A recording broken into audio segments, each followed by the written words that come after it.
Hi friends, welcome to Jaya's garden. நம்ம வீட்டில் சொடக்கு தக்காளி நிறையவே வந்துக்கிட்டே இருப்பாங்க. நம்ம சமையலுக்கு புளிக்குழம்பு வைக்கிறதுக்கு மட்டும் எடுப்பேன். அதுக்கப்புறம் அதை அப்படியே எடுத்து விட்றது. திருப்பி ஏதாவது ஒன்றுலேருந்து முளைச்சிருவாங்க. நான் விதையே சேகரிக்கிறதில்ல.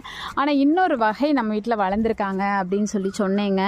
இங்கே பாருங்களேன், இதில் என்ன வித்தியாசம்னா அந்த இலை வந்து நல்லா பெருசாக இருக்கும். நான் வேணும்னா அதை காமிச்சிட்டு இதை காமிக்க வரவா? இங்கே பாருங்களேன், பெரிய பெரிய இலைகளாக இருக்கும். காய்களுமே ரொம்ப பெருசாக வருவாங்க.